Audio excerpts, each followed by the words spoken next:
Masa kecil saya dulu suka aneh gitu ya, dari suka pasang pohon-pohon Natal, saya suka ambil pohon pisang dari ladang. Selalu yang paling teratas itu saya bikin salib. Paling saya suka itu bentuk salibnya doang. Kalau yang pohon Natal yang lain saya nggak suka gitu. Dan papa saya, mama saya bilang seperti ini, kenapa sih kamu tuh sering pasang-pasang pohon itu? Ya, mereka membiarkan karena kita mungkin masih kecil gitu ya, jadi bubudakeun kalau bahasa Sundana seperti gitu. Saya menginjak dewasa dan saya juga tinggal di salah satu keluarga kami di om saya di Jakarta. Ya pada saat kerja di rumah om saya itu ada perkataan yang membuat saya terluka. Pada saat sepatunya belum kesemir, dia marah-marah saya dan dia bilang, ini tolong semirkan sepatunya, semirkan ini dulu, bersihkan. Pada saat itu saya merasa gimana gitu sebagai seorang keponakannya harus bersih kayak seorang kayak pembantu gitu. Karena memang saya di situ bekerja. Tapi yang namanya saudara kan ada sesuatu yang lain gitu ya bagi saya.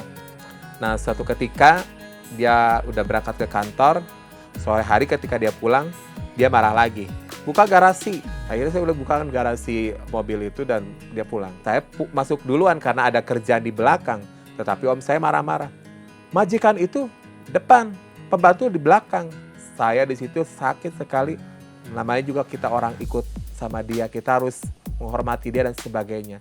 Tapi batin ini nggak bisa dipungkiri, sakit tetap sakit itu ya. Dan akhirnya saya merasa nggak nyaman di situ. Saya pergi ke om saya yang satu di Pasar Baru, tapi saya berjalan kaki karena saya tidak bawa ongkos dari situ. Saya berjalan sambil saya nangis, gendong tas saya melihat di Pasar Baru itu ada gereja Yesus Sejati. Itu ada bentuknya salib bersahaya karena ada lampu neon. Saya senang sekali lihat salib itu.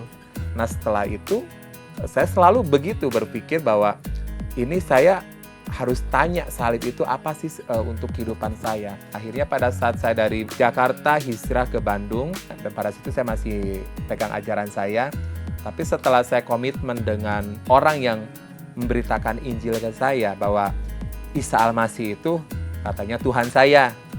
Cuman kalau di ajaran saya dulu bahwa dia cuma sekedar nabi biasa yang tidak disembah dan tidak dipuja oleh umatnya seperti saya yang mengenal dia.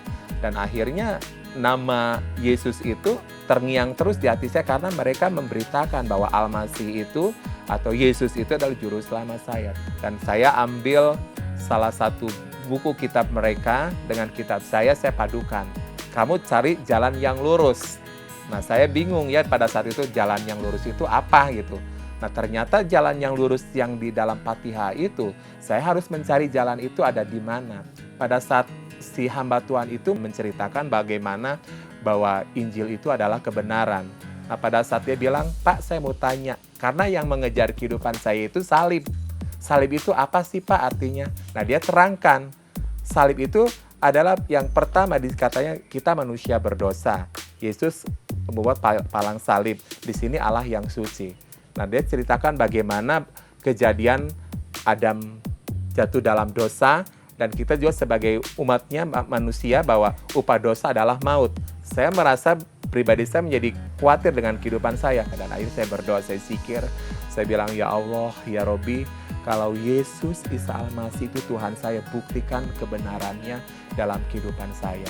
Nah pada saat malam itu saya tertidur dan saya mimpi, dan mimpinya ketemu Tuhan Yesus. Dia bilang katakan sama saya dari hati ke hati, Toto mari ikut aku. Dan akhirnya saya mulai merasa diri saya ada sesuatu yang berbeda. Saya pengen dekat dengan salib itu.